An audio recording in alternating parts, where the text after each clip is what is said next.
Hello, hello, welcome to the Compendium of Discomfort. My name is, as usual, Michael, and Bayside Shakedown 2 is the most successful Japanese live-action movie ever.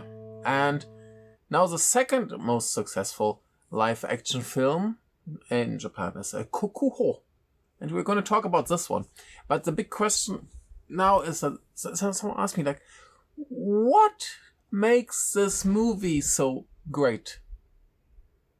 So what makes a movie that everybody loves and everybody wants to see great? And I would say nothing. It's as easy as that. Just look at the IMDb top whatever, and for the most time the number one title on IMDb is Shawshank Redemption. And nothing wrong with Shawshank Redemption, it's a good movie, but I guess most people would never call it the greatest movie ever. So how about Bayside Shakedown 2? I haven't seen that, but some people write it's basically just a longer episode of the TV show. So probably not high-class cinema. So what about Kokuho? Or Kokuho? This is very interesting, by the way. This is a magazine that publishes screenplays, and it was basically sold out before it was even released. So I pre-ordered it on Amazon, and Amazon, reliable as they are, just didn't deliver. So on the day of the release, I was lucky to start work late, so I just went to the bookshop and they had few copies, so I bought one. But yeah, it's a huge thing, and probably just all the nasty resellers bought this and tried to sell it for a huge price, and so they printed more, and I hope they all burn in hell, like resellers should generally. Anyway, so it's a huge movie. Everybody watches it, everybody loves it. It looks very nice here, like very small impression. And yeah, why is it so good, or is it actually good? I would generally say that a successful movie doesn't need to be exceptionally good, because it just needs to be a movie that people agree on, where people always feel, oh my god, I feel like this was wonderful, this was great. But most people don't care all that much about movies. Maybe you probably care more about movies than most people.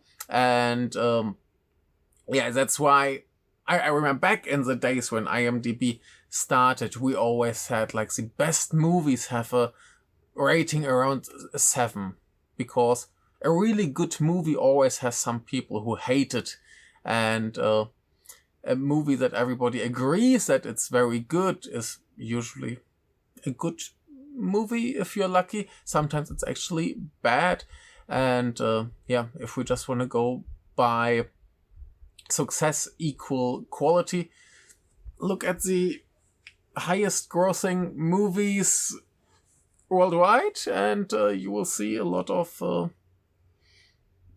Marvel trash. So it doesn't mean anything. So is Kokuho actually good? Yes, I would say it's a very good movie, some flaws, but nothing serious. So first of all, what is Kokuho? Kokuho is a story about an onagata, and that's a kabuki actor who plays female roles. Kabuki. What is kabuki? Kabuki is a kind of theater, traditional Japanese theater. Back in the day, in the Edo period, it was more or less entertainment for the masses. People sat there, ate their food, and watched the play and enjoyed it. Nowadays, it's like high art culture stuff that only intellectuals enjoy or something. I met very few people who actually watch kabuki so far. So it's wonderful. You should watch kabuki, but yeah, it's not exactly super entertainment for the masses anymore. But I guess presented in a more modern way, like a movie, people still feel somehow connected. I mean, maybe it works well in the current times where people are a little bit more conservative than maybe before. That helps always with like, oh, let's find our national identity. Maybe that's another thing. By the way, the title means national treasure. And if you ever use any translation app to translate anything about that movie to German, it will actually translate it to the German title of the Nicolas Cage movie, National Treasure, which is very funny and very confusing. Anyway, so kabuki. In the beginning, they had female actors, and I think because it was too sexy, they were banned, and then they had a lot of like very young male actors, which made the people too horny, so they were banned, so they just had regular men playing all the roles. So you might guess that it's a very, very, very homoerotic thing, and I recently talked with a coworker who is a very, very big kabuki fan, and she's like, yeah, everybody's gay there, which might be one reason why the movie has very homoerotic vibes, and why maybe the two main characters don't really care that much about women, and that's maybe not the nicest thing to do, but I would say that's a thing that fits very well in the world of the director, Mr. Lee Sang-il, who is a Korean-Japanese film director. He made some movies like Rage or Wandering or Villain, and there's a nice little interview by our beloved Blake Simons, and he asked the director how he feels about adapting the writer's novels, because Villain as well as Rage are based on books by the same author, and that's Shuichi Yoshida. And here he said, "We're not saying that humans are bad per se. We have this kind of objectivity and nihilism towards humanity, and yet we try to find the goodness within them. We have the same kind of love towards humanity." And that's a very fitting quote, I would say, because many of the characters in his movies aren't really good people. They do a lot of bad things, and then maybe you find some goodness in them. But I'm sure many people will watch this movie and be like, oh my god, what are these characters? Just nasty people. It's disgusting. And how they treat the women. And that's not wrong, but it's kind of this big, the genius must sacrifice everything else just to become great. You know this kind of stories.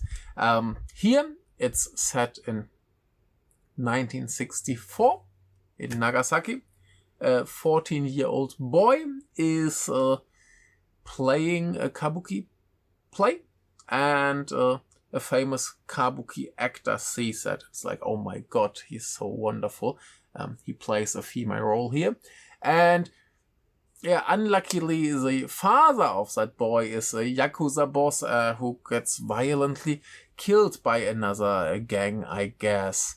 And then, the kabuki actor basically takes this boy and takes care of him and makes a professional kabuki actor out of him together with his son. So we have this typical dynamic friends, rivals, always competing.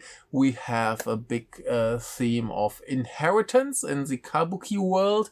It's always about making babies so they can basically take your place once you retire. So it's a very like closed world, and so here this boy comes into this world, and he's son of a yakuza, which might cause trouble for him later, and the other one is a son of a kabuki actor who might expect to get things more easily than he might actually get them. So he takes it a little bit too lightly because he's the son of this famous actor, so he will become a famous actor as well. And they grow up together, and there's some conflict between them. You can imagine these things. It's a story about 50 years. It's a very, very big story. And I would say for the most part, it's a very normal melodrama. Well done, well acted, sometimes very broad strokes. Like one of them gets in some trouble and has to leave the professional kabuki world, and then he travels through the breakfast, like the breakfast halls in hotels, and a place for the older customers, and gets in a lot of trouble there because, of course, the uneducated people who might be there don't understand the concept of a man playing a woman and being very sexy doing that, and they get in trouble with their sexuality, which forbids them to be horny because of another sexy man, and they usually get angry about these things. Yeah, so stuff like that is not very subtle. It was sometimes a bit too much for me, like especially this episode. I felt a little bit like, oh, can we go back to the kabuki? Because that's the big highlight of this movie. The kabuki scenes are all wonderful and great and absolutely gorgeous and beautiful. And that's maybe a good time to talk a bit about the cast. As the two main actors are two guys who I didn't have on my bingo card to be that good. We have Ryo Yoshizawa, who's more famous for manga and anime adaptations like Kingdom and Tokyo Revengers or Bleach, yeah, and the other one is Ryusei Yokohama, who I always forget. He was already in Wandering by the same director, but he's the face of Michihito Fuji's movies like Faceless, and I completely forgot that he was the main actor in that movie because he was that faceless. So he's usually not very memorable or good, but here he's quite spectacular, I would say. Then with Mitsuki Takahata, who was, for example, in Monster or Character or Golden Kamui or Rage, same director again. We have Shinobu Terajima, who is mostly known for Helter Skelter, but I recommend Caterpillar, which is a completely crazy, messed up movie by Koji Wakamatsu. Wonderful thing. You should watch it. It's great. We have Soya Kurokawa, who's a little boy, but he is most known for Monster. You have hopefully seen Monster. It's a good movie. And Keitatsu Koshiyama, who was in My Sunshine last year. Very good movie. We have Min Tanaka, who was, for example, Perfect Days. Everybody has seen Perfect Days. Anyway, we have Ken Watanabe, you know, the guy from Inception. We have Nana Mori, who was, for example, in the Makanai, that Koreeda TV show that probably no one watched because it was on Netflix, and Netflix never advertises what they have. We have Takahiro Miura, who is somehow in every movie I watch, most well known for Shin Godzilla. Then we have Ai Mikami, who was, for example, a character, or the wonderful movie Yoko, or Legend and Butterfly, some other stuff. And we have Masatoshi Nagase, who I didn't notice that he was actually in this movie, but you might have seen him in Patterson or Mystery Train, or maybe Electric Dragon 80,000 Volt. And we have Kyusaku Shimada, mostly known for Shin Godzilla and Shin Ultraman and Blood of Wolves, has a very memorable face. And we have Miyazawa Emma, who was, for example, in All About Suomi, one of the better comedies last year. Anyway, good cast, and especially the two lead roles. They took like 1.5 years of kabuki training and did their best. They even, like, big famous kabuki actors praised this movie, maybe to advertise kabuki a bit. Anyway, they seemingly are happy with their performances, and I would say they did an amazing job. The kabuki plays, I forgot how many they actually played, and it's always just some scenes. Of course, I don't show the whole play, so the movie would be like 15 hours long or something. Now it's only 3 hours long. But yeah, the kabuki scenes are wonderful, gorgeous. Of course, we have this one play where they both play together basically on the same level. Then we have one play that helps one of them to get the big breakthrough, and that will come back later for, I think, the most dramatic and maybe impactful part of that movie. And yeah, some other things, but these are the two main plays. There's another one that just comes for the big finale, which is wonderful to look at. It's so gorgeous, and it's, yeah, visually probably the highlight of the movie. But yeah, in general, like I said, the kabuki is gorgeous, wonderful, beautiful. You see very beautiful men dressed as women being very gorgeous, and yeah, it's great. The way the story is built is kind of normal, kind of what you would expect. Like I said, it's this guys trying to be the best in their field, and on the way, yeah, they have some trouble. They maybe use some people, they maybe hurt some people, and they legitimize it with, I'm just trying to be the guy or the girl. And yeah, you might like that or not. In Japan, it seems to be very, very popular, and I would agree. And to talk more about it, we must do a little spoiler section. But like I said, the overall movie, I would say, is a good to very good melodrama. Like I said, sometimes it lost me a little bit. I was like, can we go back? And then soon it went back to more interesting and beautiful things. And that worked very well in the end. So far from a perfect movie, but I didn't feel like it's long. I mean, just this one part in the middle. And I was well entertained. But yeah, if you think about it, it's a relatively conventional story. It's a kind of a biopic, but not based on a real person.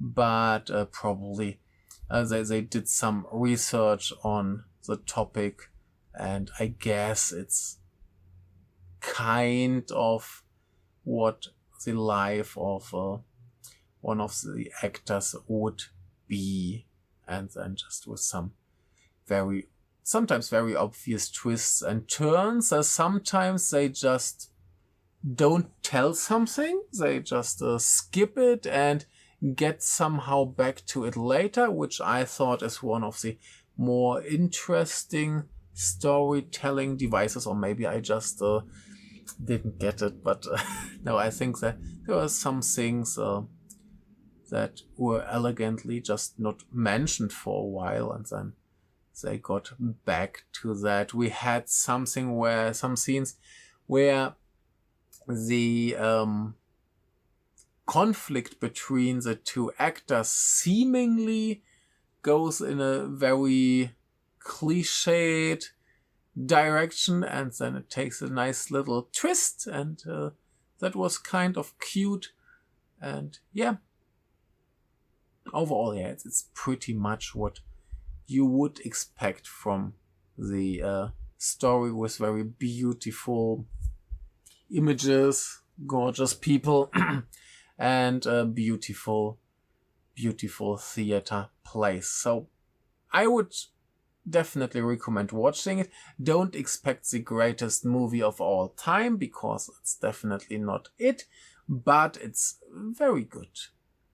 And yeah, let's go a little bit into the spoilers. So if you don't want to know about this, just take a chance to watch the movie and then come back like in a couple of years or so. But yeah, I would hope it's so successful there's maybe a chance it gets released in the West. Anyway, a spoiler. Now we're gonna spoil. Maybe let's start with this cute rivalry thing that I mentioned. Like, there's one point where they get to this play that will elevate one of them to a higher level in their career. And of course, everybody expected to be the son of the big famous kabuki actor, but he decides, no, it's the other boy. And then we have like this argument between them, and the son gets really angry at him and tells her, oh yeah, maybe I should be here and you betrayed me and stuff. And then he turns it into a cute little, wouldn't it be funnier if I reacted like that? But I don't. I'm relatively relaxed. I'm sad, but I'm relaxed. I don't attack you. And I like that quite a lot, when they actually like took a very cliched moment and gave it a little nice twist. Not too crazy, not too clever, but just clever enough to entertain me.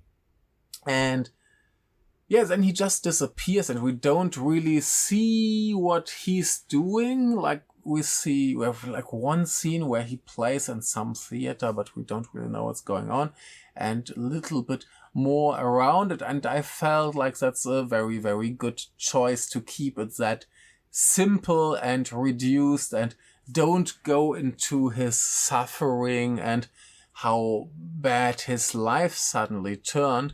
And when later the other guy, the Yakuza-san, gets in trouble and has to get out of the cinema, like I said, then we have suddenly this whole episode where he goes to some hotels and performs for some old people who eat breakfast, and this guy gets angry at him because he believes he's a very gorgeous woman, and oh my god, it's a man, let's beat him up. And it's all very annoying and too much and too, well, ham-fisted, I would say.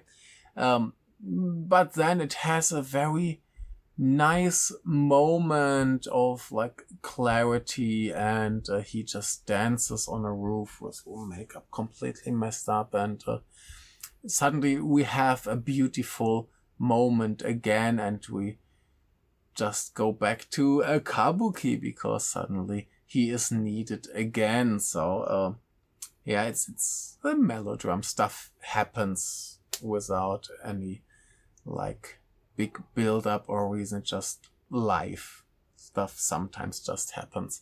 And yeah, that's, like I said, sometimes a little too much, and then they get back to the good stuff. And what surprised me is this play, which elevated his career, was basically one where he played a woman who in the end I think gets killed by her lover or something like that. And there's a scene where she sits there and talks and storms, and the lover on the ground just goes crazy on her foot. And suddenly his old friend, the son of the master actor, is like, I want to do this play. The problem is he has a terrible diabetes and his foot will be amputated because it's all blue and almost dead, and he might die if they don't cut it off.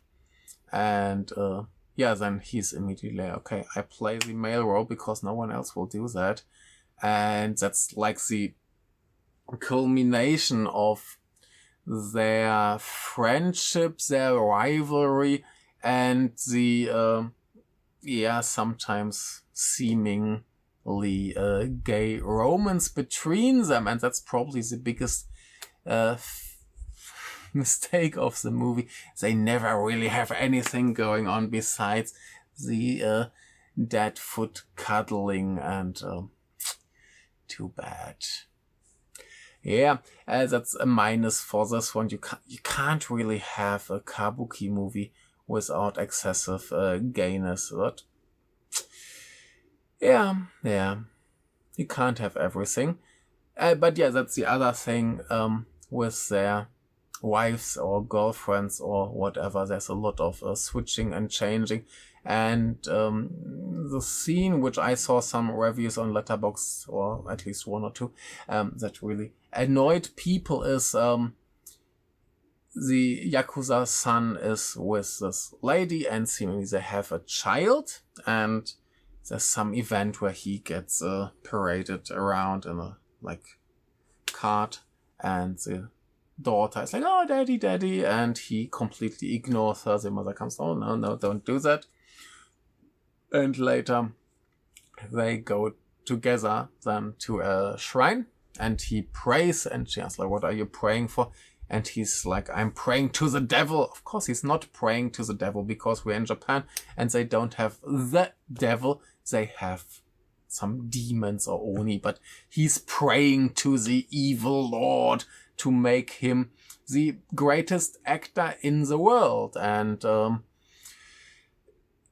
we understand that she isn't part of this project. She's his daughter, but she's not part of his life, because his life is becoming the greatest actor in the world. And to my surprise, after this emotional climax with the foot, the movie keeps going and goes pretty far into the future, when our actor is now big and great and amazing, and there's a photographer who takes pictures of him, and she reveals that she's his daughter, and many people seemingly expected that she confronts him with his bad things that he did and the bad influence he had on her life.